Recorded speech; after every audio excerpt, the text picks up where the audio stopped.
तो जैसे कि हमने देखा था, विंसेंट अपना पहला मुकाबला तो जीत गया था, लेकिन जीत के तुरंत बाद ही उसे सायरा के उस कर्स के बारे में पता चला।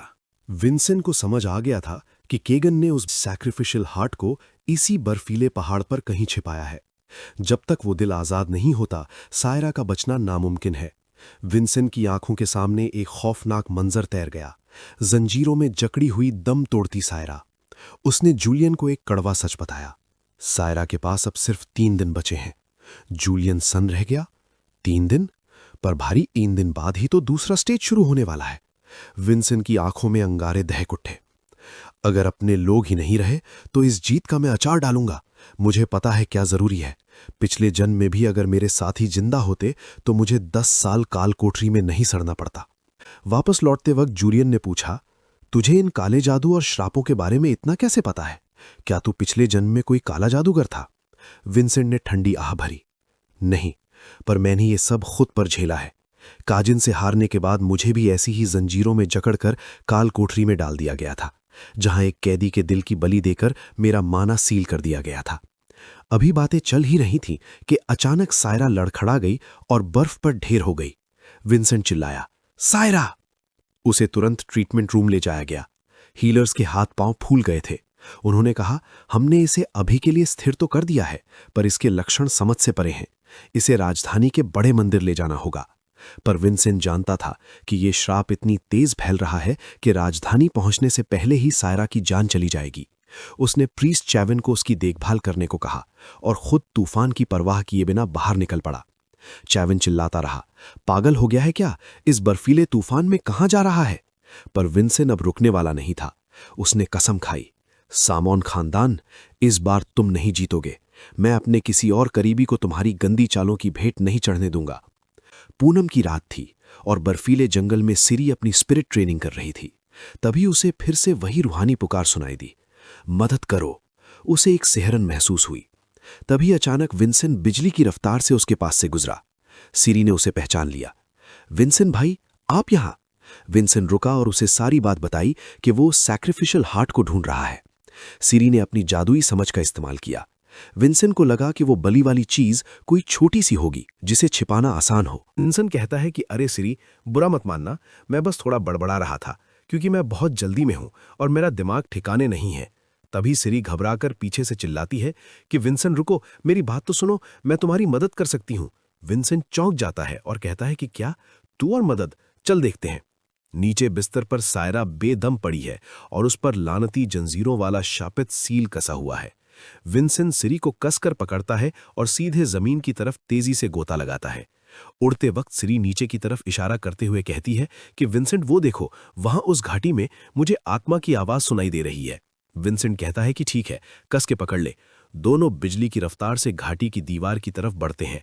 सिरी जमीन पर उतरते ही चिल्लाने लगती है कि ओए रूह, कहां छिपी है, बाहर आ। विंसेंट उसके पीछे आते हुए कहता है कि सिरी, टाइम बहुत कम है। अगर वो आत्मा नहीं मिली तो मैं इस पूरी जगह को अपनी पावर से उड़ा दूंगा ताकि ये जंजीरें टूट सकें। विंसेंट हमला करने ही वाला होता है कि तभी बर्फ में कुछ चमकता है और वो रुक जाता है। सिरी के हाथों में एक जगमगाता गोला बनने लगता है और उसमें एक छोटी सी रूह कैद दिखाई देती है, जिस पर वैसी ही जंजीरें हैं जैसी सायरा पर थीं। सिरी रोते हुए पूछती है कि विंसेंट, ये देखो, ये बेचारी रूह भी उसी दर्द में है, क्या इसे बचाने का कोई रास्ता नहीं?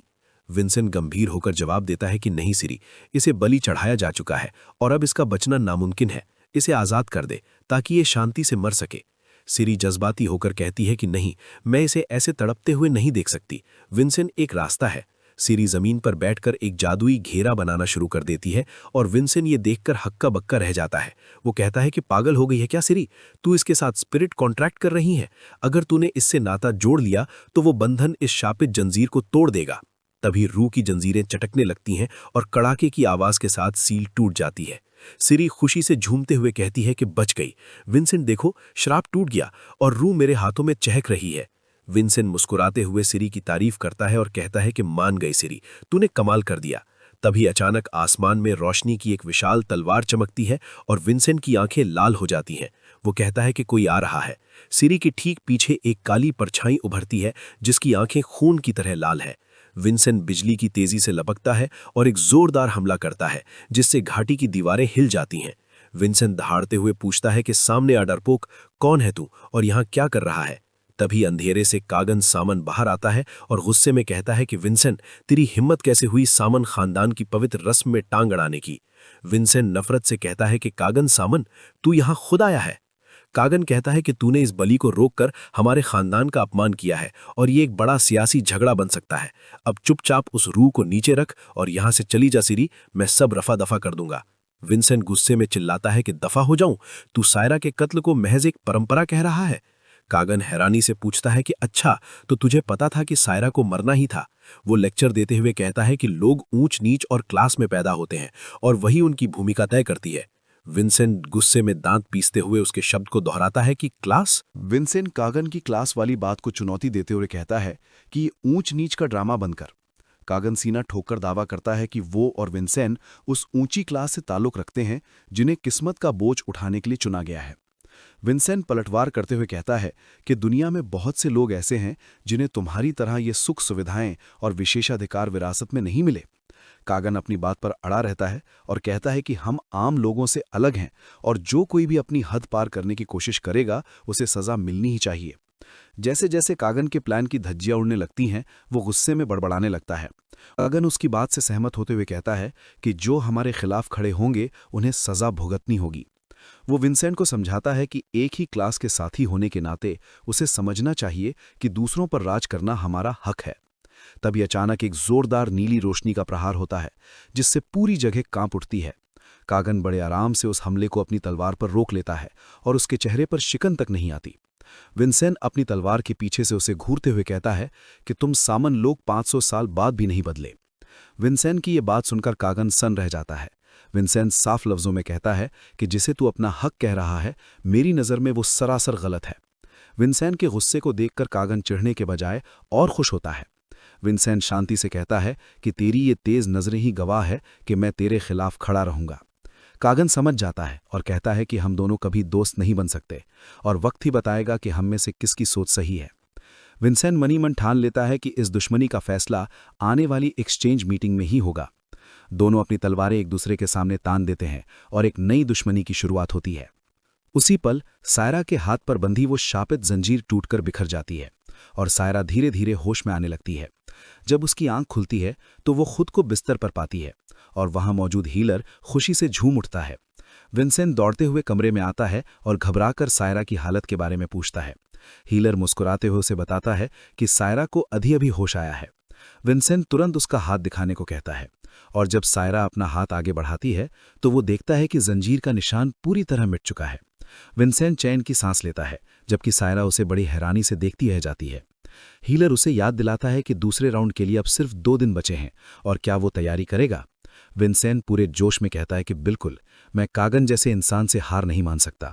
वो सोचता है कि अगले राउंड में उनका सामना एक बहुत ही खौफनाक मॉन्स्टर से होने वाला है। अडेना की मुख्य महल में जंग की तैयारियां शुरू हो जाती हैं। अखबारों में सालों बाद मिली अडेना की पहली जीत की खबरें छपने लगती हैं और हर कोई पूछ रहा है कि आखिर ये विंसेंट है कौन। एल्डर आयागेल अडेना यकीन नहीं कर पा रहे कि ऐसा हुआ है। एल्डर फिडेल इस बात की पुष्टि करते हैं कि विंसेंट ने सामन खानदान की उकसावे वाली हरकतों के बावजूद जीत हासिल की है। अडेना के बड़े बुजुर्ग आपस में चर्चा करते हैं कि विंसेंट की इस जीत से राजनीति पर क्या असर पड़ेगा और वो उम्मीद से कहीं ज्यादा काबिल निकला है। तभी एल्डर डेलबैक गुस्से में मेज पर हाथ मारते हैं और चिल्लाकर पूछते हैं कि क्या ये मजाक करने का वक्त है। वो बताते हैं कि वो खुद उन 4 बड़े एल्डर्स में से एक हैं। बाकी लोग घबराकर उनसे उनकी नाराजगी की वजह पूछते हैं। डेलबैक भड़कते हुए कहते हैं कि पिछले 500 सालों से असली ताकत एल्डर्स के पास रही है, सिवाय पिछले 25 सालों के। वो ऐलान करते हैं कि कानाडेना के मुखिया बनने से पहले हालात कुछ और थे। डेलबैक बताते हैं कि खान ने हमेशा एल्डर्स की ताकत का विरोध किया है और धीरे धीरे अपनी पावर बढ़ाई है। एल्डर्स की मीटिंग में फिडीनो अपनी चाल चलते हुए कहती है कि कार्मेन को सिर्फ ताकत चाहिए और डिया को सिर्फ मार्शल आर्ट से मतलब है, इसलिए इन दोनों को कठपुतली बनाकर राज करना आसान होगा। तभी डेलबैक बड़ी गंभीरता से पूछता है कि क्या तुमने कभी दूसरी तरफ सोचा है, अगर विंसेंट ने सामन खानदान को धूल चटा दी तो क्या होगा। वो डरते हुए कहता है कि विंसेंट सरवाना हीसली का 7वां बेटा है और उसके परिवार का उस पर कोई जोर नहीं चलता, जिसका मतलब है कि हम एल्डर्स उसे कंट्रोल नहीं कर पाएंगे। डेल्बेक आगे बताता है कि मुखिया खान ने खुद अपने हाथों से विंसेंट का नाम लिखा है और उसे अपनी पुरानी तलवार क्रिम्सन लोटस भेंट की है। आयागेल इस बात की अहमियत जानना चाहता है तो डेल्बेक साफ कहता है कि खान इस वक्त विंसेंट को हमारे खिलाफ एक हथियार की तरह इस्तेमाल कर रहा है। विंसेंट वो तलवार है जिसे खान ने हमारे सीने पर तानने के लिए तैयार किया है। ये सुनकर सारे एल्डर्स सन्न रह जाते हैं और कमरे में सन्नाटा पसर जाता है। डेल्बेक ऐलान करता है कि हमें विंसेंट को और कामयाब होने से हर हाल में रोकना होगा। जब बाकी लोग पूछते हैं कि ये कैसे होगा, तब चौथा एल्डर टिवान हाथ जोड़कर अपनी खौफनाक योजना बताता है। टिवान सुझाव देता है कि हमें सामन खानदान को एक चिट्ठी भेजनी चाहिए जिसमें अडेना आधिकारिक तौर पर वादा करे कि वो पहले राउंड में सामन खानदान की बदतमीजियों के खिलाफ कोई कार्रवाई नहीं करेगा। डेल्बेक हैरान होकर पूछता है कि आखिर टिवान के दिमाग में चल क्या रहा है। टिवान एक शर्त और जोड़ता है कि दूसरे राउंड की पूरी कमान अडेना के हाथ में होनी चाहिए। 2 दिन बीत जाते हैं और स्टेडियम दर्शकों से खचाखच भर जाता है। अनाउंसर एक जोरदार धमाके के साथ एक्सचेंज मीटिंग के दूसरे राउंड का ऐलान करती है। वो समझाती है कि ये एक सबजुगेशन बैटल यानी शिकार की जंग है, जिसका सिर्फ एक ही नियम है कि सामने खड़े मॉन्स्टर को कम से कम समय में ढेर करना है। वो खुलासा करती है कि इस बार का मॉन्स्टर एक खूंखार लिजर्ड मैन है जो हड्डियों से बने अपने भालों के लिए जाना जाता है।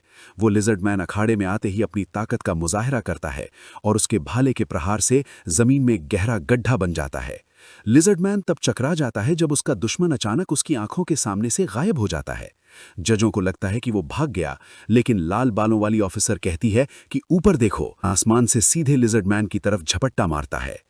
तभी कागन अपनी जानलेवा तकनीक स्कारलेट सॉन्ग का पहला अध्याय शुरू करता है और उसके लाल हमले से लिजर्ड मैन के परखच्चे उड़ जाते हैं। कागन उस मॉन्स्टर को बीच से 2 टुकड़ों में चीर देता है। जैसे ही हमला खत्म होता है, टाइमर रुक जाता है और हर कोई दंग रह जाता है। जज ऐलान करता है कि कागन ने सिर्फ 14.5 सेकंड में खेल खत्म कर दिया है, जो कि एक नया रिकॉर्ड है। उसने डिया के 20 सेकंड के पुराने रिकॉर्ड को भी तोड़ दिया है। भीड़ शोर मचाने लगती है कि सामन खानदान वाकई लाजवाब है। कागन घमंड में सोचता है कि क्या विंसेंट उसकी रफ्तार देख रहा है। स्टैंड्स में बैठा विंसेंट खुद से वादा करता है कि जब वो सीरियस होगा तो पिछली बार जैसी कोई शर्मिंदगी नहीं होगी। कागन मन ही मन कहता है कि उसकी तलवार का अगला वार सीधे विंसेंट पर होगा। टनल में जूलियन परेशान है कि वो कागन के टाइम को कैसे मात देंगे, लेकिन विंसेंट उसे भरोसा दिलाता है कि उनकी रफ्तार काफी होगी। विंसेंट पूरी हिम्मत के साथ अखाड़े में कदम रखता है और अनाउंसर चिल्लाती है कि अडेना का अगला वॉरियर कैडेट विंसेंट तैयार है। विंसेंट पूरे आत्मविश्वास के साथ अपनी तलवार खींचता है और मुकाबले के लिए तैयार हो जाता है। अनाउंसर अडीना के दूसरे स्टेज के प्रयास का बिगुल फूंक देती है। जैसे ही काउंटडाउन शुरू होता है, विंसेंट अचानक ठिठक जाता है क्योंकि उसे कुछ गड़बड़ महसूस होती है। उसे एहसास होता है कि उसके सामने खड़ा लिजर्ड मैन आम मॉन्स्टर्स की तरह नहीं, बल्कि पागलों की तरह खूंखार हो रहा है। दूसरी तरफ एल्डर्स बड़े आराम से चाय की चुस्कियां ले रहे हैं। एक एल्डर धीरे से पूछता है कि टिवान, आखिर तूने किया क्या है? टिवान मासूम बनते हुए जवाब देता है कि मैंने तो कुछ नहीं किया। तभी फिडेल मुस्कुराते हुए कहता है कि झूठ बोलने की जरूरत नहीं है, हमें पता है कि तूने दूसरे स्टेज में कुछ तो झोल किया है। टिवान सफाई देते हुए कहता है कि मैंने सीधे तौर पर विंसेंट के मॉन्स्टर के साथ कोई छेड़छाड़ नहीं की है। मैंने बस कागन के मॉन्स्टर के बराबर ही एक ताकतवर लिजर्ड मैन पकड़ा है, बिना किसी जादू या नशीली दवा के। फिर वो असली चाल बताता है कि उसने पिछले 2 दिनों से उस जीव को भूखा रखा है। टिवान कहता है कि एक आम योद्धा को शायद पता न चले, लेकिन भूख किसी भी मॉन्स्टर को कई गुना ज्यादा खूंखार बना देती है। वो दावा करता है कि अब ये मुमकिन ही नहीं कि विंसेंट इसे चंद सेकंड में हरा सके। इधर जूलियन ये देखकर घबरा जाता है कि लिजर्ड मैन भूखा है और विंसेंट उसकी खून जैसी लाल आंखों को देखकर इस बात की पुष्टि कर देता है। जूलियन मैच रोकने की सलाह देता है, लेकिन तब तक बहुत देर हो चुकी होती है। लिजर्ड मैन पिंजरे की दीवारों को तोड़कर बाहर निकलने के लिए बेताब है। जैसे ही मुकाबला शुरू होता है, वो गुस्से से पागल लिजर्ड मैन सीधे विंसेंट की तरफ झपट्टा मारता है। विंसेंट के दिमाग में एक पल के लिए आता है कि वो हमले से बच जाए, लेकिन उसे पता है कि अगर वो पीछे हटा तो कागन का रिकॉर्ड कभी नहीं टूट पाएगा। वो एक बड़ा जोखिम लेने का फैसला करता है और क्रिम्सन लोटस को मजबूती से पकड़ लेता है। विंसेंट हमले से बचने के बजाय अपने पैर जमा लेता है और अपनी बाहें फैलाकर वार सहने के लिए तैयार हो जाता है। ये देखकर अनाउंसर डर के मारे चिल्ला उठती है कि विंसन ये क्या कर रहा है। दूसरा अधिकारी भी उसे चीखकर हटने को कहता है। वो खूंखार लिजर्ड मैन जान लेने के इरादे से विंसन पर टूट पड़ता है। अगले ही पल नज़ारा बदल जाता है। खून की बारिश के बीच विंसन उस लिजर्ड मैन को उसी के भाले पर टांग देता है। लाल बालों वाली ऑफिसर सदमे में विंसन का नाम पुकारती है। विंसन बुरी तरह जख्मी है, उसकी कमर से खून का फव्वारा छूट रहा है, लेकिन वो दर्द में भी दहाड़ते हुए खड़ा रहता है। उसकी तलवार लिजर्ड मैन के शरीर को बेरहमी से चीर देती है। विंसन उस मॉन्स्टर को बुरी तरह स्टैब करते हुए कहता है कि मैंने कम से कम समय में खेल खत्म करने का तरीका ढूंढ लिया है। वो कहता है कि अब उसे अपनी बिजली को सीधे कंट्रोल करने की जरूरत नहीं पड़ेगी। जैसे ही विंसन लाइटनिंग जायंट्स ब्लेसिंग को एक्टिवेट करता है, मॉन्स्टर दर्द से कराह उठता है। विंसन माइक्रो करंट बूस्ट नाम का एक जबरदस्त बिजली का हमला करता है, जिससे पूरे अखाड़े में एक बहुत बड़ा धमाका होता है। धूल और धुआं छटते ही हर कोई सन्न रह जाता है। एक ऑफिसर घबरा कर कहता है कि तुरंत पुजारियों को बुलाओ, विंसन की हालत देखनी होगी। लेकिन लाल बालों वाली ऑफिसर उसे रोकते हुए कहती है कि पहले विंसन का रिकॉर्ड तो चेक करो। फ्लैशबैक में दिखाया जाता है कि विंसन सोचता है कि सामन खानदान से जानबूझकर हारना अडीना के सम्मान के खिलाफ होगा। लाल बालों वाली महिला सोचती है कि भले ही ये सच हो, लेकिन कोई भी खुद को इस हद तक खतरे में नहीं डालता। उसे शक होता है कि क्या विंसन के अंदर किसी ऐसी रूह का साया है जो सामन खानदान को हराए बिना चैन से नहीं मरेगी। विंसन उस धमाके के धुएं के बीच खड़ा होता है और घड़ी देखती है। पूरा मुकाबला सिर्फ 5.39 सेकंड में खत्म हो चुका था। जज कांपती आवाज में ऐलान करता है कि विंसन ने नया वर्ल्ड रिकॉर्ड बना दिया है। कैडेट विंसेन ये मुकाबला जीत चुके हैं। विंसेन की हालत बहुत खराब है। उसे बुरी तरह जख्मी देखकर पुजारियों का एक दल उसकी तरफ दौड़ता है। वो फौरन इलाज शुरू करने की बात करते हैं। पुजारियों का प्लान था कि एक तय सिग्नल पर वो भाला बाहर निकालेंगे और उसी वक्त हीलिंग मैजिक शुरू करेंगे। लेकिन इससे पहले कि वो तालमेल बिठा पाते, किसी ने अचानक 3 गिनते ही भाला शरीर से बाहर खींच लिया। ये देखकर दंग रह जाते हैं। उनके मन में बस एक ही सवाल है कि विंसेंट ने इतना खौफनाक और खूनी रास्ता क्यों चुना। तभी चारों तरफ से हीलिंग की रोशनी विंसेंट को घेर लेती है और पुजारी उसे बचाने में जुट जाते हैं।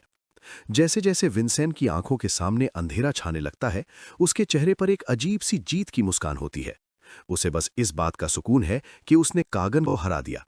कागन हैरानी में बस अपशब्द बड़बड़ाते रह जाते हैं। अनाउंसर लड़खड़ाती आवाज में दूसरे स्टेज के खत्म होने का ऐलान करती है और अखाड़े को खाली करने का हुक्म देती है। साथ ही ये संदेश भी आता है कि तीसरा स्टेज अब से 3 दिन बाद होगा। उसी समय बर्फ के बीच से गुजरती एक बग्घी में बैठी वाल्कीरिया हवा में तैरते एक जादुई क्रिस्टल को पकड़ती है। वो उस लड़के के बारे में सुनकर मुस्कुराती है और पूछती है कि क्या ये वाकई सरवाना का बेटा है। वो कहती है कि उसे इस लड़के से मिलने का बेसब्री से इंतजार है। उधर विंसेंट का इलाज कर रहा युवा पुजारी अपना दुखड़ा रोता है। वो कहता है कि उसने क्रिम्सन फोर्ट्रेस इसलिए ज्वाइन किया था ताकि आराम की नौकरी मिले, लेकिन विंसेंट के आने के बाद से उसकी रातों की नींद उड़ गई है। विंसेंट उसका शुक्रिया अदा करता है और कहता है कि उसका छेद हुआ सीना किसी चमत्कार की तरह ठीक हो गया है। लेकिन पुजारी उसे कड़वा सच बताता है। वो कहता है कि विंसेंट, तुम्हें जो इलाज मिला है वो बहुत ही मामूली दर्जे का है। ये टोकन किसी ऊंचे दर्जे की हीलर का है, लेकिन मेरी काबिलियत उतनी नहीं है कि मैं तुम्हें पूरी तरह ठीक कर सकूं। इसका मतलब यह है कि विंसेंट का दिल अभी भी आधा ही ठीक हुआ है। पुजारी उसे सख्त चेतावनी देता है कि अगर उसने पूरी तरह ठीक होने से पहले अपनी ताकत का इस्तेमाल किया तो वो शायद कभी दोबारा माना का इस्तेमाल नहीं कर पाएगा। तभी डिया अचानक कमरे में घुसती है और विंसेंट को खाना खाने के लिए घसीटने लगती है। विंसेंट चकरा जाता है कि आखिर खाना कहाँ खाना है। डिया चिल्लाकर बताती है कि दोनों खानदानों के मुखिया आ चुके हैं और सामन परिवार ने विंसेंट और उसके पिता खान को डिनर पर बुलाया है। विंसेंट और खान उस आलीशान डाइनिंग हॉल में पहुंचते हैं। विंसेंट के दिमाग में बस एक ही बात चल रही है कि इस न्योते के पीछे सामन परिवार की क्या चाल है। काफी समय बाद खान और वाल्कीरिया का आमना सामना होता है। वाल्कीरिया अपने बेटे कागन के साथ एंट्री लेती है और मुस्कुराकर पूछती है कि क्या हमें मिले हुए सिर्फ 1 साल हुआ है। वो बड़े प्यार से विंसेंट को अपना परिचय देती है। सामन खानदान की मुखिया वाल्कीरिया सामियन। मेज पर बेहतरीन पकवान सजे हैं और दोनों परिवार एक दूसरे के सामने बैठते हैं। वाल्कीरिया बड़े खुले दिल से विंसेंट को खाने का न्योता देती है और कहती है कि ये उनके खानदान के खास पकवान है। खान और विंसेंट शिष्टाचार निभाते हुए शुक्रिया कहते हैं। खाना शुरू करते ही विंसेंट वाल्कीरिया को गौर से देखता है। उसे एहसास होता है कि उसके पिता की तरह वाल्कीरिया की मौजूदगी भी ये बताती है कि वो इस महाद्वीप के सबसे ताकतवर शासकों में से एक है। वाल्कीरिया बातों बातों में खान को चढ़ाती है कि उम्र के साथ वो छोटे दिल का होता जा रहा है। खान इस बात का मतलब पूछ ही रहा होता है कि तभी विंसेंट को हवा में एक भयानक दुश्मनी और दबाव महसूस होता है। वो सोच में पड़ जाता है कि ये हमला कहाँ से छिपा हुआ था। असल में वाल्कीरिया चुपके से अपना माना रिलीज कर रही होती है। वो मन ही मन कहती है कि इस बार का विरोधी उम्मीद से कहीं ज्यादा क्यूट है। विंसेंट उस भारी दबाव के नीचे दबने लगता है। वाल्कीरिया का दबदबा इतना खतरनाक है कि विंसेंट अचानक चीख पड़ता है और उसके चारों तरफ जादुई ऊर्जा का सैलाब उमड़ पड़ता है। विंसेंट झटके से खड़ा होता है, जिससे उसकी कुर्सी पीछे गिर जाती है और वो तुरंत अपनी तलवार खींचकर फाइटिंग स्टैंस ले लेता है। हांफते हुए और तलवार को मजबूती से पकड़े हुए विंसेंट तैयार है। वाल्कीरिया हैरान रह जाती है कि विंसेंट ने उस मामूली सी माना को महसूस कर लिया जो उसने इतनी चालाकी से छोड़ी थी। विंसेंट को समझ आ जाता है कि ये औरत मामूली नहीं बल्कि मौत का दूसरा नाम है। उसे वाल्कीरिया के अंदर एक असली योद्धा वाली खूंखार नीयत और धारदार जादुई शक्ति महसूस होती है। वाल्कीरिया उसके तेज दिमाग की तारीफ करती है। पसीने से तरबतर विंसेंट उसका शुक्रिया अदा करता है और कहता है कि उसे ऐसे ही ताकतवर योद्धा से मुकाबला करने का इंतजार था। खान अपने बेटे की तरफ देखता है और पूछता है कि तू मुस्कुरा क्यों रहा है। विंसेंट जवाब देता है कि क्योंकि उसके सामने जो सामना खड़ा है वो बहुत ताकतवर है। खान मन ही मन मुस्कुराता है कि विंसेंट ने वाल्कीरिया के उस छिपे हुए दबाव को भांप लिया है। अब खान अपनी नजरें कागन पर टिकाता है और एक गहरी आवाज निकालता है। अचानक कागन की हालत खराब हो जाती है क्योंकि खान का भारी और डरावना ऑरा सीधे उस पर हावी होने लगता है। कागन घबराकर पूछता है कि क्या कोई बात हो गई है। खान तंज कसते हुए कहता है कि कागन बहुत तमीज वाला है क्योंकि विंसेंट की तरह उसने खाने की मेज पर तलवार नहीं खींची। वाल्कीरिया अपने बेटे को तसल्ली देती है और कहती है कि तू आराम से खाना खा। विंसेंट जूलियन से फुसफुसाते हुए कहता है कि हमारे माँ बाप इस बात पर लड़ रहे हैं कि किसका बेटा ज्यादा शेर है। जूलियन कहता है कि महाद्वीप के दो सबसे बड़े राजा अपने बच्चों को लेकर बचकानी लड़ाई लड़ रहे हैं। रात गहरा जाती है और किले के ऊपर पूरा चांद चमक रहा है। वाल्कीरिया और खान अकेले में बात करते हैं। वाल्कीरिया कहती है कि खान, तेरा वो निकम्मा बेटा तो काफी बड़ा और काबिल हो गया है, जबकि खान उसे चिढ़ाते हुए कहता है कि तेरा लाडला बेटा तो कुछ खास नहीं निकला। वाल्कीरिया हंसती है और मानती है कि खान की बात में दम है। तभी अचानक वो गंभीर हो जाती है। उसे कुछ आहट महसूस होती है। वाल्कीरिया कहती है कि कुछ गड़बड़ होने वाली है और किसी की इतनी हिम्मत कि हम दोनों के होते हुए इस एक्सचेंज मीटिंग में खलल डाले। खान पूछता है कि क्या इसके पीछे सामन खानदान के एल्डर्स यानी बुजुर्गों का हाथ है। वाल्कीरिया कहती है कि तू आधा सच बोल रहा है। पहले राउंड में मेरे एल्डर्स का हाथ था, लेकिन दूसरे राउंड में अडेना के उन 4 बड़े एल्डर्स ने चाल चली है। वाल्कीरिया खुलासा करती है कि उन सभी एल्डर्स का निशाना सिर्फ एक है, विंसेंट। वो इस अड़चन को रास्ते से हटाना चाहते हैं। वो खान से पूछती है कि क्या इन हालातों में भी तुझे लगता है कि तेरा बेटा तीसरा राउंड जीत पाएगा। खान सीना ठोककर कहता है कि अडेना खानदान एक दिन सामन खानदान से आगे निकल जाएगा। वाल्कीरिया मजाक उड़ाती है कि जो काम 500 साल में नहीं हुआ उसे अब भूल ही जाओ। वो पूछती है कि तुम उन एल्डर्स को दखल देने से कैसे रोकोगे। खान गरजते हुए कहता है कि जो कोई भी मेरे सामने बेईमानी करेगा उसे मैं जिंदा नहीं छोड़ूंगा। वो कसम खाता है कि विंसेंट को तीसरा राउंड जीतने से कोई नहीं रोक सकता। खान को पूरा भरोसा है कि अगर कोई बाहरी छेड़छाड़ नहीं हुई तो विंसेंट कागन को धूल चटा देगा। विंसेंट अपने पिता को दिया हुआ वादा याद करता है कि वो जीत कर ही लौटेगा। खान वाल्कीरिया से कहता है कि मेरा भरोसा मेरे बेटे के उस वादे पर है। मैदान में भीड़ बेकाबू हो रही है।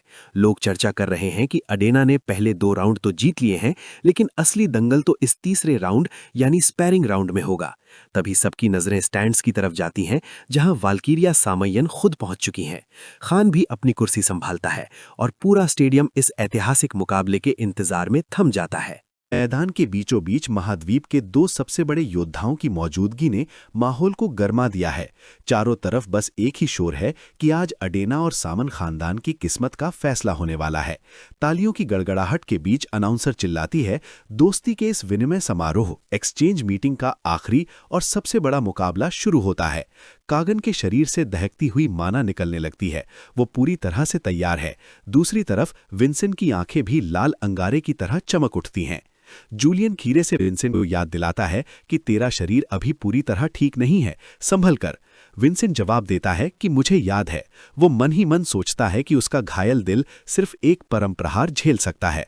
उसे बस एक मौका चाहिए, एक सही दरार, जहां वो अपना सब कुछ झोंक कर ये बाजी जीत सके। विंसेंट अपनी बिजली की ताकत से विंसेंट को परखने का फैसला करता है। वो लाइटनिंग जायंट तकनीक का आह्वान करता है और एक विशाल आसमानी बिजली का गोला वो वार कगन की तरफ छोड़ता है, लेकिन कगन बड़े ही आराम से अपने एक ही हाथ से विंसन का हमला रोक लेता है। विंसन ये देखकर हक्का बक्का रह जाता है। उसके हमले को इतनी आसानी से रोक लिया। कागन धुएं के बीच से मुस्कुराते हुए पूछता है कि क्या ये सिर्फ एक छोटा सा टेस्ट था। तभी कागन के चारों तरफ एक गहरा लाल क्रिम्सन ऑरा फैलने लगता है। वो कसम खाता है कि वो विंसेंट को राख कर देगा। विंसेंट उस काली लाल शक्ति को पहचान लेता है। ये सामन खानदान की वो गुप्त तकनीक है जिसने उसे पिछली बार धूल चटाई थी। इसे क्रिम्सन एम्परर की ताकत कहते हैं, जो अपनी ही जान जलाकर हासिल की जाती है। कागन को ताज्जुब होता है कि विंसेंट इस गुप्त कला के बारे में भी जानता है। वो हंसते हुए विंसेंट पर टूट पड़ता है। विंसेंट अपनी तलवार क्रिम्सन लोटस को मजबूती से पकड़कर वार रोकने की कोशिश करता है, लेकिन टक्कर इतनी जोरदार होती है कि खून के फव्वारे छूट जाते हैं। विंसेंट को समझ आता है कि उसे घाव लग चुका है और उस प्रहार की ताकत उसे अखाड़े के दूसरी तरफ फेंक देती है। वाल्कीरिया स्टैंड से देख रही है और मानती है कि विंसेंट की काबिलियत उसके अपने बेटे कागन से कहीं ज्यादा है। कागन फिर से हमला करता है और चिल्लाता है कि इतना मत सोच, उसी आत्मविश्वास से लड़ जैसा तू पिछले राउंड में लड़ रहा था। दोनों की तलवारें फिर टकराती हैं। कागन ताना मारते हुए कहता है कि कहाँ गया तेरा वो घमंड, तू तो मुझे हराने वाला था ना। कागन पागलों की तरह चीखता है कि आज मैं तेरा ऐसा हाल करूंगा कि तू दोबारा कभी तलवार उठाने लायक नहीं बचेगा। विंसेंट दर्द से कराहता है, लेकिन हार नहीं मानता। वो अपनी तलवार में बिजली भरता है और एक जबरदस्त पलटवार करता है। लाल और सुनहरी ऊर्जा की लहरें पूरे स्टेडियम को हिला देती हैं। एक जबरदस्त धमाका होता है और चारों तरफ मलबा उड़ने लगता है। खान नीचे हो रही इस तबाही को बड़ी गंभीरता से देख रहे हैं, जबकि वाल्कीरिया की दिलचस्पी बढ़ती जा रही है। अखाड़ा धूल और धुएं के गुबार में भर चुका है। तभी उस धुएं को चीरती हुई एक नीली रोशनी चमकती है। विंसेंट अभी भी खड़ा है और हिल रहा है। विंसेंट अपनी चोटों के बावजूद हार नहीं मानता और लड़ाई को लंबा खींचने की कोशिश करता है। वो जानता है कि अगर उसने सही वक्त पर सही वार किया तो बाजी अब भी उसके हाथ में आ सकती है। कागन चिल्लाते हुए कहता है कि वो विंसेंट को कोई भी मौका नहीं देगा। कागन अपनी और भी खतरनाक चाल स्कारलेट सॉन्ग मिडिल चैप्टर शुरू करता है। वो न्यू मून स्लैश नाम का एक भयानक हमला करता है, जो खून जैसी लाल रंग की एक विशाल अर्धचंद्राकार लहर बनकर विंसेंट पर गिरता है। विंसेंट उस लाल रोशनी में घिर जाता है और वो जानलेवा वार सीधे अखाड़े की जमीन से टकराता है। एक जबरदस्त धमाका होता है और अखाड़े के बीचों बीच एक गहरी खाई बन जाती है। कागन धुएं और लाल अंगारों के बीच खड़ा होकर पागलों की तरह हंसने लगता है। उसे लगता है कि सामन खानदान को चुनौती देने का यही अंजाम होता है। तभी धुएं के गुबार के बीच से एक शांत आवाज आती है, क्या बस इतना ही दम था तुझमें? विंसेंट की तलवार क्रिम्सन लोटस के चारों तरफ बैंगनी रंग की बिजली कड़कने लगती है। विंसेंट एक नई और अकल्पनीय शक्ति का इस्तेमाल करता है। वो एक विशाल बैंगनी तलवार प्रकट करता है और ऐलान करता है, अम्लान स्वॉर्ड्समैनशिप अध्याय 3। बैंगनी ऑरा में लिपटा Vincent quick great sword defence के साथ अगले हमले को रोकने के लिए तैयार हो जाता है। अचानक कहानी एक पुराने मंजर की तरफ मुड़ती है। एक घमंडी सुनहरे बालों वाला तलवारबाज बड़ी आसानी से अपने विरोधी की लकड़ी की तलवार तोड़ देता है और उसे जमीन पर पटक देता है। वो हार चुके योद्धा का मजाक उड़ाते हुए कहता है कि तुम एक हाथ वाले लूजर से भी ज्यादा कमजोर हो, तलवार चलाना छोड़ दो। ऊपर बालकनी से पट्टियों में लिपटा एक घायल नौजवान ये सब देख रहा होता है कि तभी उसका एक दोस्त पास आता है। वो दोस्त कोई और नहीं बल्कि फाल्कन अम्लान है, जो सामन खानदान के नीचे ट्रेनिंग ले रहा है। विंसेंट याद करता है कि वो फाल्कन से सामन के उसी अखाड़े में मिला था जहां उन दोनों को सिर्फ इसलिए इस्तेमाल किया जाता था ताकि कागन की ताकत को और बड़ा दिखाया जा सके। फाल्कन उससे पूछता है कि क्या तूने जो वादा किया था वो सच था?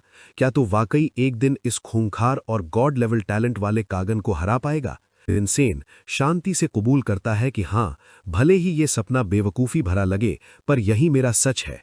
वो मन ही मन इस बात को मानने से इनकार कर देता है कि उसका सपना छोटा है। फाल्कन मुस्कुरा कर कहता है कि तू ही इकलौता है जो कागन को हराने की सच में कोशिश कर रहा है, और शायद तू ही ये कर पाएगा। विंसेन याद करता है कि फाल्कन एक बेहतरीन योद्धा और वफादार दोस्त था, जिसने आखिरी दम तक विंसेन के सपने पर भरोसा किया। फाल्कन अपनी मेहनत से बहुत ताकतवर हो गया था, लेकिन सामन खानदान के लिए वो सिर्फ एक मोहरा था। जब उसकी ताकत उनके लिए खतरा बनने लगी तो एल्डर्स ने उसे जाल में फंसाकर मार डाला। मरते वक्त भी फाल्कन ने अपनी अनोखी तलवारबाजी की कला विंसेन को सौंप दी थी, और आज उसी दोस्त की यादों और उसकी दी हुई ताकत के साथ विंसेन अखाड़े में अपनी आखिरी चाल चलने के लिए तैयार है। विंसेन एमलिन स्वॉर्ड्समैनशिप अध्याय 3 को सक्रिय करता है। ये एक ऐसी जादुई तलवारबाजी की शैली है जो सामन खानदान की तकनीकों से बिल्कुल उलट और बेजोड़ है। विंसेन एमलिन शैली की मशहूर क्विक ग्रेट स्वॉर्ड डिफेंस का आह्वान करता है। कागन अपने होंठ चाटते हुए घमंड में भरकर पलटवार की तैयारी करता है। वो इसे एक मामूली और बेकार स्किल मानकर अपनी पूरी ताकत से तलवार चलाता है। कागन एक विशाल लाल ऊर्जा का प्रहार विंसेंट की तरफ छोड़ता है, लेकिन विंसेंट पीछे हटने से साफ इनकार कर देता है और अपनी बैंगनी विशाल तलवार के पीछे खुद को ढाल बना लेता है। लाल और बैंगनी ऊर्जा के टकराने से पूरे अखाड़े में एक हिंसक विस्फोट होता है। कागन अपनी तलवार को मजबूती से पकड़ता है और सामन स्वॉर्ड्समैनशिप के 7वें अध्याय के साथ और भी खूंखार तरीके से हमला करता है। वो कसम खाता है कि वो इस घटिया तकनीक के चीथड़े उड़ा देगा। विंसेंट की नजरें बाज की तरह तेज है। वो कागन की हर हरकत को पढ़ रहा है। कागन अपनी फ्लोइंग रेनफॉल ब्लेड तकनीक से वारों की बारिश कर देता है। मार्शल आर्ट्स का इतना भारी दबाव देखकर कागन के पिता को भी अपने बेटे की ताकत पर गुमान होने लगता है, लेकिन विंसेंट को पता है कि इस लड़ाई में अभी बहुत कुछ बाकी है। कागन चिल्लाता है कि वो अगले ही वार में विंसेंट का काम तमाम कर देगा, और विंसेंट देखता है कि कागन उसकी नजरों के सामने से गायब हो चुका है। दर्शक हैरान है। उन्हें लगता है कि कागन फिर से किसी अनजानी दिशा से हमला करेगा, जैसा उसने पहले राउंड में किया था। तभी विंसेंट के चेहरे पर एक मुस्कान आती है। उसे पता है कि क्या होने वाला है। वो कागन एम्बुश को भांप लेता है और बिजली की तेजी से मुड़कर कागन का सामना बिल्कुल करीब से करता है। कागन सन्न रह जाता है कि विंसेंट ने उसकी दिशा का अंदाजा कैसे लगा लिया। विंसेंट उसे समझाता है कि मुझे पता था तू अपना दायां पैर ही पहले जमीन पर रखेगा। इतना ही नहीं, विंसेंट कागन की अगली छलांग की भी भविष्यवाणी कर देता है। जैसे ही कागन हमला करता है, विंसेंट नीचे से काउंटर अटैक करके उसकी चाल बिगाड़ देता है। हताश होकर कागन पूछता है कि तू ये कौन सी चालबाजी कर रहा है। विंसेंट शांति से जवाब देता है कि तेरा घमंडी स्वभाव तुझे हमेशा ऊपर से नीचे की तरफ वार करने पर मजबूर करता है, और तेरी यही आदत मेरी सबसे बड़ी ताकत है। वो कागन को बताता है कि तेरे इस ब्लॉक को तोड़ना मेरे लिए बच्चों का खेल है। कागन को एक खौफनाक एहसास होता है कि इस लड़के की रणनीति बिल्कुल वैसी ही है जैसी उसकी खुद की होती है। विंसेंट खुलासा करता है कि इस पूरी दुनिया में कागन की तलवारबाजी को उससे बेहतर कोई नहीं समझता। गुस्से से पागल होकर कागन चिल्लाता है कि मैं तुझे जान से मार डालूंगा। विंसेंट को याद आता है कि कागन भले ही एक जीनियस है जो ताकत से सब कुछ काबू कर लेता है, लेकिन जैसे ही कुछ अनएक्सपेक्टेड होता है वो अपना आपा खो देता है। विंसेंट उसकी इसी कमजोरी का फायदा उठाने के लिए तैयार है। वो एमलिन स्वॉर्ड्समैनशिप अध्याय 1 का आह्वान करता है और ग्रेट एज स्लैश के साथ एक विशाल बैंगनी ब्लेड तैयार करता है। कागन दहाड़ते हुए सीधे उस हमले की तरफ दौड़ता है। विंसेंट चेतावनी देता है कि अब वो अपनी पूरी ताकत के साथ आ रहा है। दोनों की शक्तियां आपस में टकराती हैं। धमाका इतना जबरदस्त होता है कि पूरा क्लोजियम हिल जाता है। दोनों योद्धा मलबे के बीच दूर जा गिरते हैं। कागन की आंखें सदमे से फटी की फटी रह जाती हैं। तभी कागन अपनी शुद्ध ऊर्जा वाली सोल ब्लेड को जागृत करता है। वो स्वॉर्ड गॉड काशाक का आशीर्वाद प्राप्त करता है और उसकी तलवार एक अलग ही रूप ले लेती है। दर्शक ये देखकर दंग रह जाते हैं कि कागन ने इतनी कम उम्र में इस महारत को हासिल कर लिया है। ये कोई साधारण शक्ति नहीं है, ये काशाक का वो वरदान है जो तलवारबाजी के हुनर को चरम सीमा पर ले जाता है। कागन की तलवार अब एक नए एलिमेंट में बदल चुकी है, जो उसे 4 स्टार स्वॉर्ड्समैन के शिखर पर खड़ा कर देती है। विंसेंट पसीने से तरबतर है और सोच रहा है कि ये नई बला क्या है। कागन के अंदर से एक आवाज उसे चेतावनी देती है कि उसने अपनी ज्यादातर ताकत क्रिम्सन एम्परर में फूंक दी है और अब इस नई शक्ति का इस्तेमाल उसकी जान ले सकता है। लेकिन कागन उस चेतावनी को अनसुना कर देता है और कहता है कि फिक्र मत करो, अभी मुझ में बहुत जान बाकी है। नीली और बैंगनी ऊर्जा के बीच एक और महाधमाका होता है। अखाड़े की जमीन फट चुकी है और हवा का दबाव इतना तेज है कि दर्शक अपनी सीटों से उड़ने लगते हैं। विंसेंट उस ताकतवर वार को रोकने की पूरी कोशिश कर रहा है, लेकिन उसकी विशाल तलवार पर दरारें पड़ने लगती हैं। कागन मुस्कुराते हुए कहता है कि तूने मेरी मुस्कान छीनने के लिए अपनी जान दांव पर लगा दी। ये देखकर मैं काफी प्रभावित हूं। विंसेंट को याद आता है कि दूसरे राउंड में भी उसने अपनी जान की बाजी लगाई थी। कागन ऐलान करता है कि वो भी अपना सब कुछ दांव पर लगा देगा, चाहे उसका शरीर ही क्यों न तबाह हो जाए, पर वो विंसेंट को हरा कर रहेगा। विंसेंट को कागन में अपना वो पुराना दुश्मन दिखता है जो हार मानने के बजाय मरना पसंद करता था। अब विंसेंट भी अपनी आखिरी बाजी खेलने को तैयार है। पूरा मैदान लाल और बैंगनी ऊर्जा के बवंडर से भर जाता है। कागन अपनी चमकती आंखों के साथ हमला करता है और विंसेंट अपनी पूरी ताकत समेटकर अपनी बैंगनी तलवार चलाता है। जैसे ही दोनों की शक्तियां टकराती हैं, विंसेंट की तलवार के टुकड़े टुकड़े हो जाते हैं। कागन खुशी से चिल्लाता है कि आखिरकार तेरी तलवार टूट गई, लेकिन तभी विंसेंट एक तगड़ा मुक्का सीधे कागन के चेहरे पर जड़ देता है।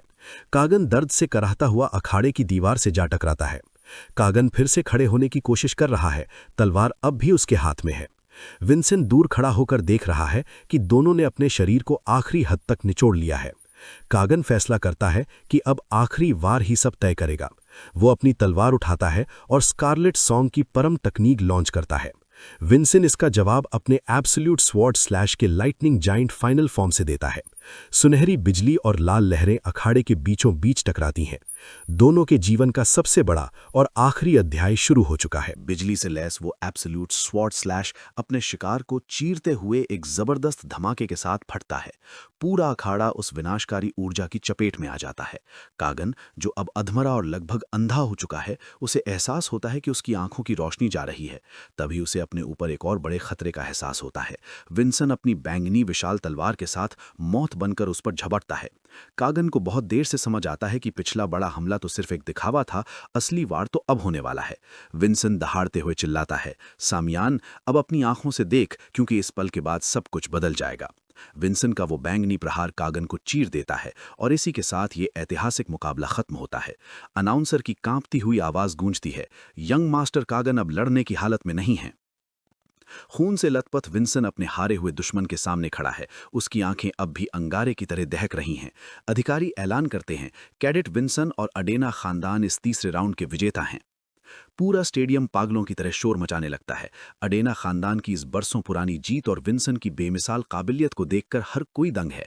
लोग विंसेंट के नाम के नारे लगा रहे हैं और उस टूटे फूटे अखाड़े को देख रहे हैं जहां आज इतिहास रचा गया है। विंसेंट, जो बुरी तरह थक चुका है, लंबी सांसें लेते हुए भीड़ की तरफ पीठ फेर कर खड़ा हो जाता है। उसकी बहादुरी का किस्सा अब हर जुबान पर है। दूर कहीं एक हाथ वाला वो पुराना योद्धा डाविनिन खामोशी से ये सब देख रहा है। विंसेंट अपनी लाल म्यान वाली तलवार को कसकर पकड़ता है। उसे महसूस होता है कि उसने आज सिर्फ एक मैच नहीं जीता, बल्कि अपना खोया हुआ संकल्प और अपनी पुरानी ताकत वापस पा ली है। एक दूसरी जगह कुछ बड़े रईस और नवाब गुस्से में लाल पीले हो रहे हैं। उनकी जादुई क्रिस्टल बॉल और मेज टूटकर बिखर जाती है, जो इस लड़ाई की भयावहता का सबूत है। एक निशान वाला गंभीर आदमी खामोशी से बैठा है और सोच रहा है कि उसने अभी क्या देखा। दूसरी तरफ रेलसा मुस्कुराते हुए कहती है, मानना पड़ेगा यंग मास्टर विंसेंट तो उम्मीद से कहीं ज्यादा कमाल के निकले। एक और आदमी हार मान लेता है कि उसने इस मैच पर जो शर्त लगाई थी वो हार चुका है। लोग स्टेडियम से बाहर निकलते हुए विंसेंट और कागन की बहादुरी के गुण गा रहे हैं। दूसरी तरफ एक बर्फीले जंगल में एक नकाब मुश्क आदमी और हाथ में भाला लिए रेवन नाम का एक नौजवान बात कर रहे हैं। रेवन से पूछा जाता है कि क्या वो विंसेंट और कागन जैसे लड़ाकों को हरा पाएगा। रेवन को याद दिलाया जाता है कि वो मशहूर वर्दिगन भाला कौशल परिवार से हैं, जो अडेना और सामियान के बराबर का रुतबा रखते हैं। रेवन चिढ़ते हुए विंसेंट से मिलने का कोई रास्ता पूछता है। अचानक उसे एक आइडिया आता है। वो खुशी से झूमते हुए कहता है, मुझे रास्ता मिल गया। विंसेंट एक कैडेट है और वो रोज क्रिम्सन फोर्ट्रेस में मिलेगा। सिरोन, मेरे पिता को मैसेज करो, मैं खुद क्रिम्सन फोर्ट्रेस में एडमिशन लेने वाला हूं।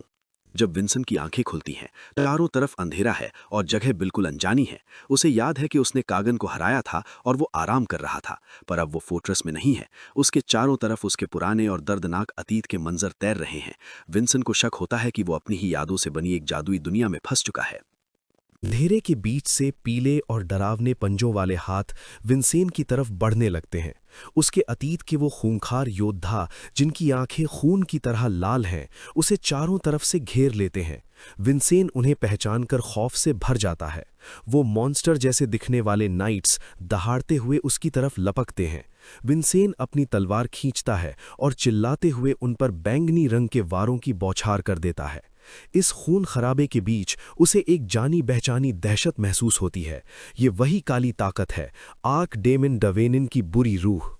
तभी लाल धुंध को चीरता हुआ कागन सामने आता है, जो अब किसी शैतानी कवच में लिपटा हुआ है। वो विंसेन का मजाक उड़ाते हुए उसे एक हाथ वाला डवेन कहकर बुलाता है। विंसेन गुस्से में पूछता है कि तू इस अजीब जगह क्या कर रहा है, लेकिन कागन बिना जवाब दिए उसे अपनी नज़रों से ओझल होने का हुक्म देता है और हमला कर देता है। विंसेन को महसूस होता है कि यहाँ की जादुई शक्ति मैना ने उसे जकड़ लिया है। वो हिल तक नहीं पा रहा। तभी एक सुनहरी चमक वाला हथियार उन दोनों के बीच आकर गिरता है और यादों की इस दुनिया में एक महायुद्ध छिड़ जाता है। और उसके सामने एक चांदी जैसे बालों वाला आदमी प्रकट होता है और बताता है कोई और नहीं, उसका भाई आर्सेलोन है। विंसेन और आर्सेलोन एक जलती हुई रोशनी के सामने खड़े होकर सब समझने की कोशिश कर रहे होते हैं कि तभी एक विशाल लाल आंख खुलती है। उनके सामने एक पहाड़ जैसा ऊंचा आर्क डेमन प्रकट होता है। विंसेन चिल्लाकर पूछता है कि ये बला क्या है। आर्सेलोन बताता है कि यही वो शैतान है जिसकी वजह से ये सारी तबाही मची है।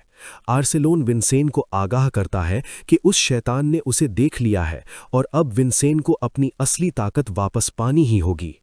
आर्सेलोन विंसेन को याद दिलाता है कि उसे सामन खानदान से आगे निकलना है और उस सच का पता लगाना है जो वो पीछे छोड़ गया है। आर्सेलोन अकेला ही उस शैतान से भिड़ जाता है और विंसेन के विरोध के बावजूद सब कुछ उसके भरोसे छोड़ देता है। विंसेन उसे रोकने के लिए चिल्लाता है, पर उसकी आवाज़ कहीं खो जाती है। तभी कुछ आवाज़ें उसे पुकारती हैं, विंसेन, क्या तुम ठीक हो? विंसेन की आंखें खुलती हैं और वो खुद को बिस्तर पर पाता है, जहां उसके दोस्त उसे घेरे खड़े हैं। उसे आर्सेलोन की वो बात याद आती है कि एक अडेना को सामनों से ऊपर उठकर सच का सामना करना होगा। विंसेन परेशान है कि उसने सामनों को तो हरा दिया, पर वो सच अभी भी उसकी पहुंच से दूर है। वो सोचता है कि क्या सच को ना जान पाना उसे अडेना का वारिस होने के हक से बाहर कर देगा। तभी दरवाज़ा खुलता है और कोई अंदर आता है। विंसेन के सख्त मिजाज पिता और अडेना खानदान के मुखिया कमरे में दाखिल होते हैं। विंसेन अपने पिता को देखकर हैरान रह जाता है। उसके क्लासमेट्स घबराकर उन्हें झुककर सलाम करते हैं। मुखिया सबको रिलैक्स होने को कहते हैं, पर एक क्लासमेट धीरे से बोलता है, अडेना के सामने भला कौन रिलैक्स हो सकता है। मुखिया विंसेन की तारीफ करते हैं कि उसने अपना वादा फिर से निभाया है। वो कहते हैं कि विंसेन इनाम का हकदार है और उससे पूछते हैं कि उसे क्या चाहिए। विंसेन मन ही मन मानता है कि अभी भी उसमें बेसिक हुनर की कमी है। विंसेंट अपने पिता से कहता है कि उसे अडेना तलवारबाजी सीखने के लिए एक उस्ताद चाहिए। उसके पिता पूछते हैं कि क्या तुझे पता है कि एल्डर्स तुझे फूटी आंख नहीं सुहाते? विंसेंट तपाक से जवाब देता है कि मुझे पता है, लेकिन आज सामन खानदान पर मिली जीत ने मुझे अडेना के संकल्प के और करीब ला दिया है। वो साफ शब्दों में कह देता है कि अगर बुजुर्गों ने उसे मास्टर देने से मना किया तो वो भी उनका साथ नहीं देगा। ये बगावत देखकर उसके पिता मुस्कुरा देते हैं। अडेना मुखिया कहते हैं कि ठीक है, मैं भी उन बुजुर्गों की तरफ नहीं हूं, और विंसेंट को अपने पीछे आने का हुक्म देते हैं।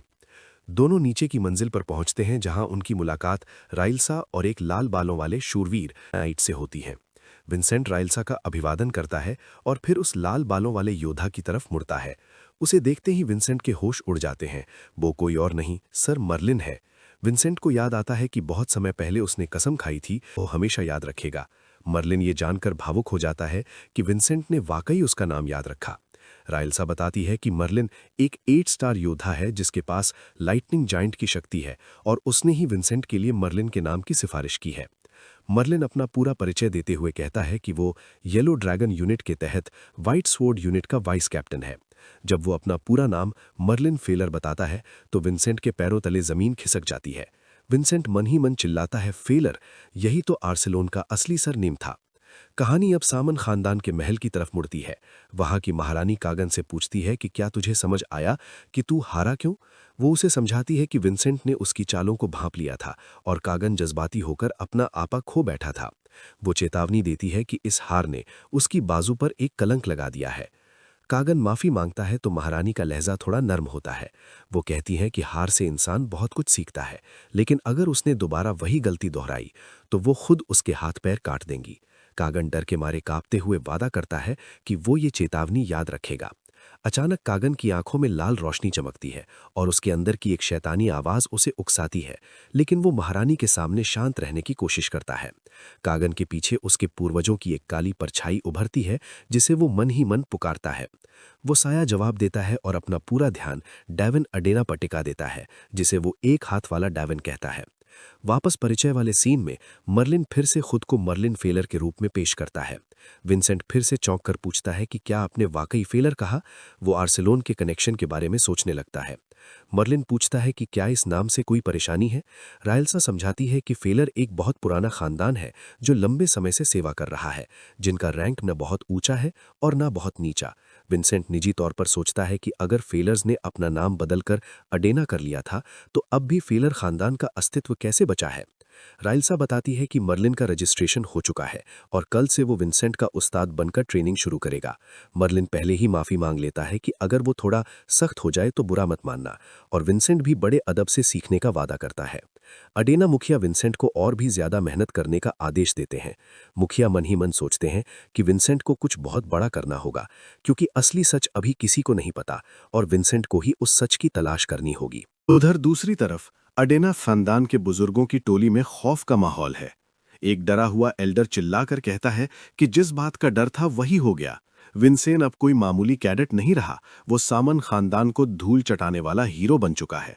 अब उसकी तरक्की को रोकना नामुमकिन सा लग रहा है। सारे एल्डर्स मिलकर टिवान पर चढ़ बैठते हैं और पूछते हैं कि अब इस रायते को कौन समेटेगा। टिवान पसीने पसीने होकर मानता है कि विंसेन की काबिलियत उनकी सोच से कहीं आगे निकल गई है। अंधेरे में छिपे कुछ साए टिवान को ताना मारते हैं कि तूने अपनी मनमर्जी चलाई थी, अब भुगत। टिवान समझ जाता है कि ये सब अब उसे बलि का बकरा बनाने की फिराक में है। वो गिड़गिड़ाते हुए कहता है कि हमें साथ मिलकर इस मुसीबत से निकलने का रास्ता ढूंढना होगा। एक और अंधेरे कोने में एल्डर होली मैन की हालत खराब है। उसके सामने उसके किराए के जादूगरों की लाशें बिछी हुई हैं। वो चीखता है कि आखिर ये सब क्या हो रहा है। तभी बिजली की कड़कड़ाहट के साथ वॉल्किरिया वहां पहुंचते हैं और वही सवाल होली मैन की तरफ उछाल देते हैं कि आखिर तूने इन जादूगरों को क्यों काम पर रखा था। होली मैन थरथर कांपते हुए झूठ बोलता है कि वो तो बस सामन खानदान की एक तरफा जीत चाहता था। वॉल्किरिया एक जोरदार बिजली का झटका उसे जड़ देते हैं और पूछते हैं कि तो क्या हुआ, क्या सामन जीत गए। वॉल्किरिया जमीन पर पटक कर कहते हैं कि उन्हें ये घटिया राजनीति और चालबाजियां बिल्कुल पसंद नहीं है, क्योंकि ये एक योद्धा के नाम पर कलंक है। खान फैसला करते हैं कि सामन खानदान की इज्जत बचाने के लिए वो दुनिया को यही दिखाएंगे कि इस मैजिक टॉवर या एसोसिएशन के साथ उनका कोई लेना देना नहीं था।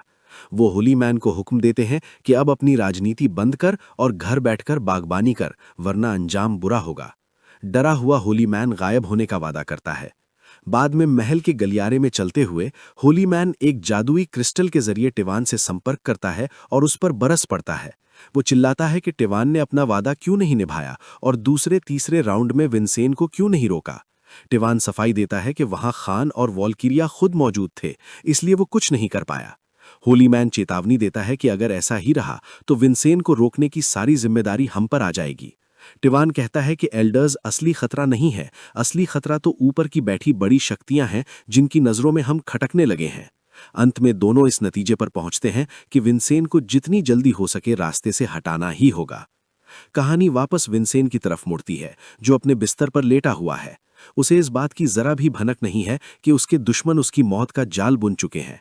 तभी अचानक विंसेन की छठी इंद्रिय उसे खतरे का एहसास कराती है और वो झटके से जाग जाता है। उसके ठीक ऊपर एक नकाबपोश तलवारबाज दिखाई देता है, जिसकी तलवार सीधे विंसेन की तरफ आती है। विंसेन बिजली की तेजी से लुढ़क कर वार से बचता है और अपनी तलवार खींचते हुए हमलावर पर दहाड़ता है कि आखिर तेरी हिम्मत कैसे हुई यहां घुसने की। विंसेन के बिस्तर पर तलवार का वार होता है और अंधेरे से एक भारी आवाज आती है जो विंसेन की तेज इंद्रियों की तारीफ करती है। जैसे ही धूल छटती है, विंसेन हमलावर को पहचान लेता है। वो कोई और नहीं, सर मर्लिन है। मर्लिन ऐलान करते हैं कि क्योंकि आधी रात बीत चुकी है, इसलिए अब से विंसेन को उन्हें गुरु कहकर बुलाना होगा। मर्लिन विंसेन की ऑब्जर्वेशन स्किल्स की आलोचना करते हुए कहते हैं कि जरा अपने आसपास तो देखो, क्या ये तुम्हारा हॉस्टल का कमरा लगता है? विंसेन चौंक कर देखता है कि वे दोनों उसी जादुई कालकोठरी यानी मैजिक डंजन के अंदर हैं, जहां एग्जाम का पहला स्टेज हुआ था। मर्लिन साफ कह देते हैं कि विंसेन यहां से तभी बाहर जा पाएगा जब वो उनकी ट्रेनिंग पूरी कर लेगा। मर्लिन समझाते हैं कि उनका काम विंसेन के लाइटनिंग जॉइंट ट्रेट को पूरी तरह तोड़कर उसे सही ढंग से फिर से बनाना है। विंसेन उलझन में पड़ जाता है और कहता है कि आखिर इसका क्या मतलब है, मेरा ट्रेट तो बिल्कुल सही काम कर रहा है। मर्लिन जोर देकर कहते हैं कि विंसेन को लाइटनिंग जायंट की असली ताकत का अंदाजा तक नहीं है और अडेना तलवारबाजी सीखने से पहले उसे ये गुत्थी सुलझानी होगी। मर्लिन के खास जादुई पेंडेंट दिखाते हैं जो बिजली के प्रति संवेदनशील है। वो विंसेन के सामने उसे लटकाते हुए शर्त रखते हैं कि अगर विंसेन अपनी बिजली से इस पेंडेंट को तोड़ पाया तभी वो उसे अडेना तलवारबाजी सिखाएंगे। विंसेन संकल्प लेता है कि वो आर्सेलोन के भरोसे को टूटने नहीं देगा और सच का सामना करने के लिए एक असली अडेना बनकर दिखाएगा। वो चिल्लाता है कि चाहे कुछ भी हो जाए वो इस पेंडेंट को तोड़कर रहेगा। विंसेन अपनी सुनहरी बिजली का एक जबरदस्त वार मर्लिन की तरफ छोड़ता है, लेकिन मर्लिन अपनी गहरी नीली बिजली की शक्ति को जागृत कर देते हैं।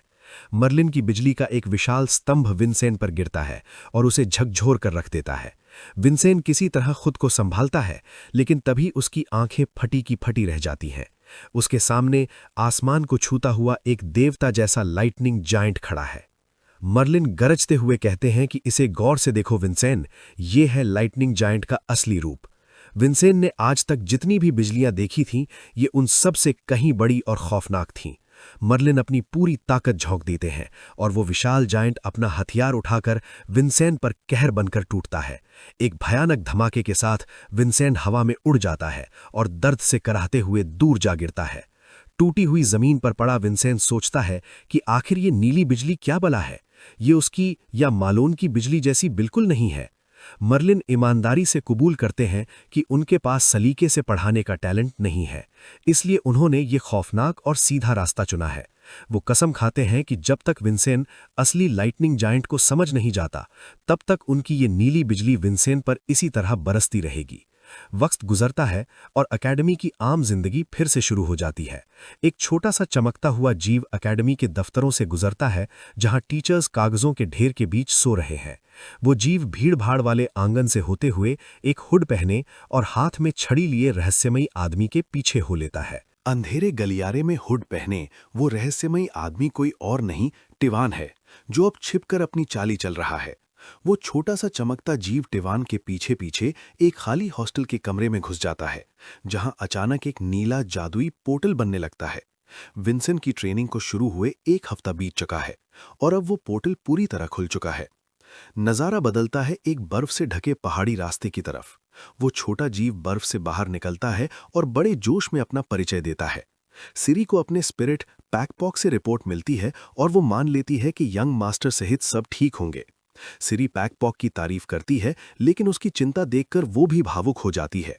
सिरी सोचती है कि यंग मास्टर पिछले 1 हफ्ते से उस ट्रेनिंग स्पेस के अंदर हैं और बाहर नहीं आए। वो बस यही दुआ करती है कि बिजली की इस खौफनाक ट्रेनिंग में कहीं उनका शरीर जवाब न दे जाए। अंदर ट्रेनिंग स्पेस में विंसेंट और मर्लिन के बीच जंग जारी है। विंसेंट अपनी तलवार पर बिजली की मोटी परत चढ़ाकर मर्लिन पर टूट पड़ता है। दोनों के हथियारों के टकराने से बिजली के कड़कड़ाने का शोर गूंज उठता है। मर्लिन गौर करता है कि विंसेंट मुसीबत में पड़ने पर और भी ज्यादा सफाई से सोचता है और अब वो अपनी अनोखी तलवारबाजी के साथ बिजली को मर्ज करना सीख रहा है। मर्लिन उसकी तरक्की को सराहता तो है, लेकिन साथ ही नीली बिजली का एक खौफनाक गोला तैयार करते हुए कहता है कि अभी दिल्ली दूर है। विंसेंट समझ जाता है कि मर्लिन का सबसे बड़ा हमला होने वाला है। वो अपनी बॉडी को माइक्रो करंट बूस्ट से चार्ज करता है और सुनहरी बिजली के साथ नीचे की तरफ गोता लगाता है। सुनहरी और नीली बिजली के टकराने से एक ऐसा धमाका होता है जो ट्रेनिंग ग्राउंड के परखच्चे उड़ा देता है। विंसेंट दंग है। मर्लिन की नीली बिजली की रेंज उसकी सोच से कहीं ज्यादा बड़ी है। मर्लिन विंसेंट को झटके से दूर फेंकते हुए चेतावनी देता है कि सिर्फ हैरानी जताने से ये ट्रेनिंग खत्म नहीं होगी। जैसे ही विंसेंट पीछे गिरता है, उसकी नजर मर्लिन के सीने पर लटकते उस जादुई पेंडेंट पर पड़ती है। विंसेंट ठान लेता है कि इस ट्रायल को पार करने के लिए बस उस पेंडेंट को हासिल करना है। वो एक बार फिर पूरी ताकत झोंककर मर्लिन की तरफ दौड़ता है। उसे लगता है कि शायद मर्लिन ने जानबूझकर उसे ये मौका दिया है। लेकिन इससे पहले कि विंसेंट कुछ कर पाता, मर्लिन अपनी म्यान से विंसेंट के सीने पर ऐसा प्रहार करता है कि विंसेंट जमीन पर ढेर हो जाता है। मर्लिन खामोशी से उसके ऊपर खड़ा होता है और कहता है कि तेरी फुर्ती तो बढ़ गई है, लेकिन लाइटनिंग जायंट पर तेरी पकड़ अभी भी वहीं रुकी हुई है। वो सेशन खत्म कर उसे आराम करने का हुक्म देता है। विंसेंट बुरी तरह हाँफते हुए पानी की बोतल गटक जाता है। जूलियन उसे और पानी पीने को कहता है क्योंकि मर्लिन बहुत कम ब्रेक देता है। विंसेंट उदासी में डूबा है। उसे समझ नहीं आ रहा कि चाहे वो कितनी भी बिजली क्यों ना बढ़ा ले या अपनी रेंज कितनी भी चौड़ी क्यों ना कर ले, वो मर्लिन की उस नीली बिजली के आगे टिक क्यों नहीं पा रहा। भी जूलियन चिढ़ते हुए कहता है कि इस बोतल से पानी कितना धीरे निकल रहा है। विंसेंट उसे टोकता है कि भाई शुक्र मनाओ कि कम से कम पानी तो मिल रहा है। लेकिन यही बात विंसेंट के दिमाग में घर कर जाती है, बोतल से पानी का धीरे निकलना। वो कल्पना करता है कि अगर बोतल ही ना हो तो, अगर पानी पर कोई पाबंदी ही ना हो तो। उसकी आंखों में एक नई चमक आ जाती है। वो सोचता है कि मैं अब तक अपनी बिजली को एक बर्तन में भरकर रखने की कोशिश कर रहा था, जबकि बिजली को तो पानी की तरह आजाद बहना चाहिए। जैसे ही उसे ये बात समझ आती है, उसके शरीर से नीली बिजली की लपटें निकलने लगती हैं। जूलियन उत्साह में चिल्लाता है कि विंसेंट ने गुत्थी सुलझा ली है। विंसेंट मर्लिन को समझाता है कि वो अब तक अपनी बिजली को रोकने और फिर छोड़ने की गलती कर रहा था, ठीक उस बोतल की तरह जो पानी के बहाव को सीमित कर देती है। अब वो अपनी बिजली को अपने शरीर और तलवार के जरिए कुदरती तौर पर बहने देगा।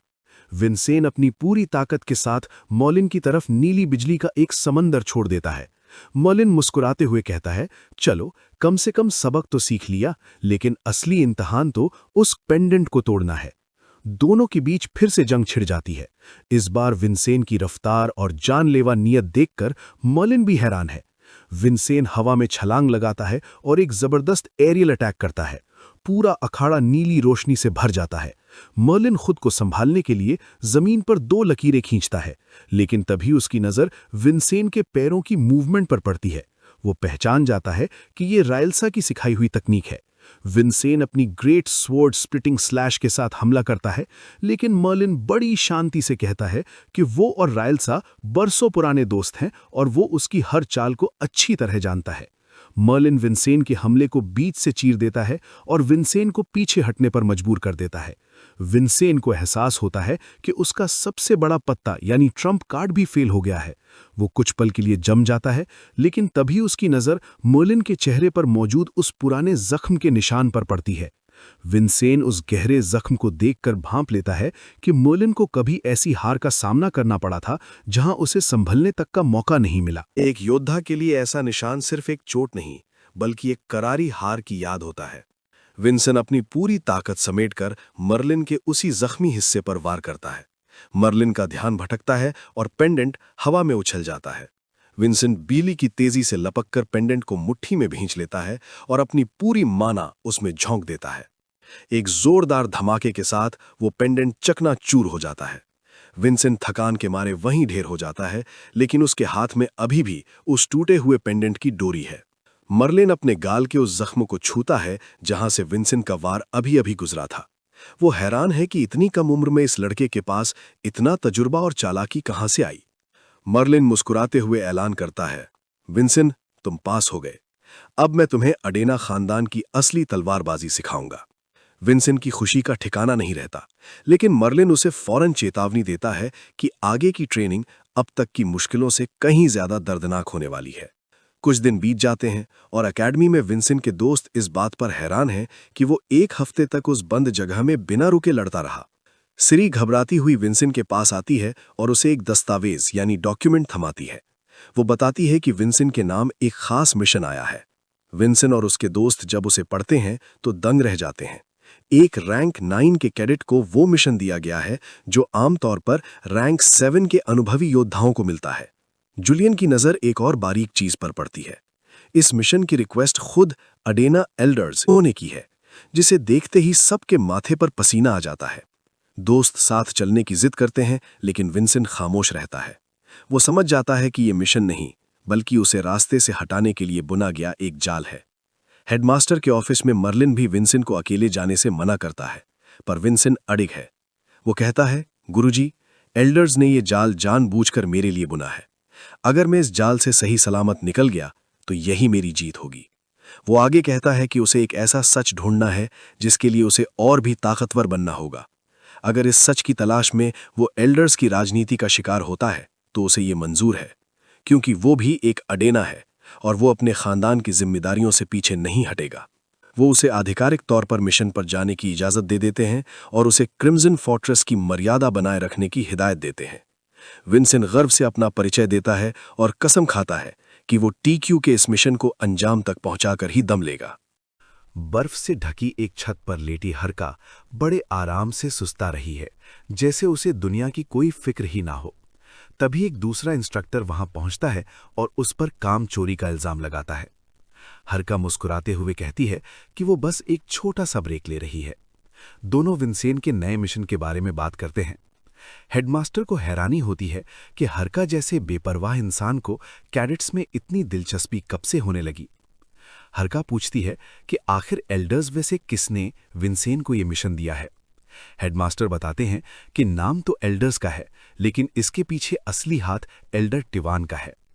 हरका समझ जाती है कि वो बूढ़ा टिवान कोई ना कोई गंदी चाल चल रहा है और विंसेंट को मिशन देना किसी बड़े खतरे का संकेत है। तभी एक जादुई अलार्म गूंजता है और एक गार्ड भागता हुआ आता है। वो बताता है कि किले के सामने एक अनजान हथियारबंद योद्धा हंगामा कर रहा है। धुएं के गुबार के बीच एक नौजवान मुस्कुरा रहा है और चिल्लाकर विंसेंट से मिलने की मांग कर रहा है। वो धमकी देता है कि अगर उसे अंदर नहीं जाने दिया गया तो यहां खून खराबा हो सकता है। गार्ड्स उसे रुकने की चेतावनी देते हैं, लेकिन नारंगी बालों वाला वो लड़का अपनी बात पर अड़ा है। उसके साथ आए एक नकाबपोश शख्स बटलर ने उसे कायदे से पेश आने की सलाह दी, पर उस लड़के को तो बस विंसेंट से मिलना है। वो लड़का अपना भाला स्पीयर कसकर पकड़ता है और आखिरी चेतावनी देता है। उसके चारों तरफ सुनहरी ऊर्जा का बवंडर उठने लगता है।